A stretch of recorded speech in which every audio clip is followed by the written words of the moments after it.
রীতিমতো মহা দুর্যোগ নেমে এসেছে বাংলাদেশের ওপর। চট্টগ্রামের ডুবে যাওয়া সড়কে রিকশার সাথে চলছে নৌকা। বন্দরনগরীতে গত ৪২ বছরের মধ্যে সর্বোচ্চ বৃষ্টিপাত রেকর্ড করেছে আবহাওয়া অধিদপ্তর। ডুবে গেছে নগরীর ঘরবাড়ি, সড়ক। বঙ্গোপসাগরে সৃষ্ট লঘুচাপের কারণে টানা বৃষ্টিতে বিপর্যস্ত ঢাকা, চট্টগ্রাম সহ দেশের বিভিন্ন স্থান। পাহাড় ধস এবং দেয়াল চাপায় গত ৩ দিনে পার্বত্য চট্টগ্রামের ৩ জেলায় প্রাণহানি হয়েছে ২২ জনের। এর মধ্যে বুধবার প্রাণ হারিয়েছে ৭ শিশু। ভারী বৃষ্টির কারণে চট্টগ্রাম নগরে টানা দ্বিতীয় দিনের মতো দেখা দিয়েছে তীব্র জলাবদ্ধতা। বিভিন্ন এলাকায় হাঁটু থেকে কোমর পানি। রেললাইনের ওপর পানি জমে থাকায় কক্সবাজারের সঙ্গে রেল যোগাযোগ বন্ধ।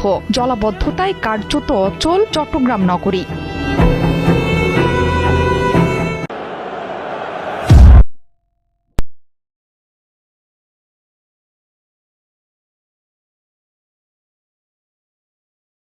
একই চিত্র কক্সবাজারের উখিয়ায় মাদ্রাসার দেয়াল চাপা পড়ে ৩ ছাত্রীর মৃত্যু হয়েছে। দুর্ঘটনার পর উদ্ধার তৎপরতায় যোগ দেন স্বেচ্ছাসেবী, রোহিঙ্গা এবং প্রশাসনের লোকজন। বিশেষজ্ঞরা বলছেন, আষাঢ় মাসের প্রথম ২০ দিন প্রায় বৃষ্টি হয়নি, তাই একসঙ্গে এত বৃষ্টি হচ্ছে এই সময়ে। যদিও বৃষ্টির এই তাণ্ডব কিছুটা অস্বাভাবিক।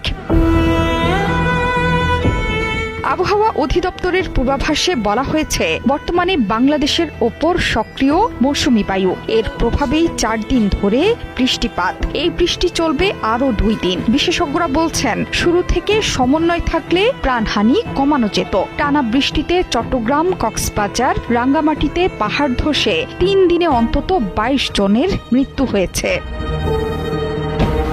পাহাড়ি ঢলে তলিয়ে গেছে খাগড়াছড়ি, রাঙ্গামাটির বেশ কিছু এলাকা। রাঙ্গামাটির সঙ্গে খাগড়াছড়ির সড়ক যোগাযোগ বন্ধ। পাশাপাশি তলিয়ে গেছে খাগড়াছড়ির দীঘিনালা, রাঙ্গামাটির লংগদু এবং সাজেক সড়ক। অতি ভারী বৃষ্টি আর পাহাড়ি ঢলে চট্টগ্রাম, কক্সবাজার, বান্দরবান, খাগড়াছড়ি এবং রাঙ্গামাটির বিস্তীর্ণ এলাকা প্লাবিত। চট্টগ্রামের ৮ উপজেলা সহ বিভিন্ন জেলায় হাজারো পরিবার পানিবন্দী। তলিয়ে গেছে সড়ক। সীতাকুণ্ড, রাউজান, হাটহাজারী, রাঙ্গুনিয়া, ফটিকছড়ি, বাঁশখালী, সাতকানিয়া ও লোহাগাড়ায় বিস্তীর্ণ এলাকা ডুবে গেছে। সড়ক ডুবে যাওয়ায় পানিবন্দী হাজারো মানুষ।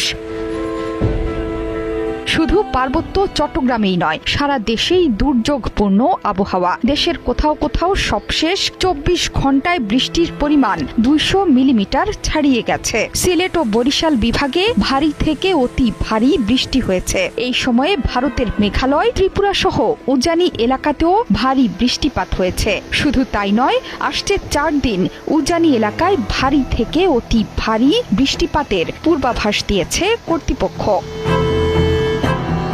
জোহরা চৌধুরী সেতু, ৭১।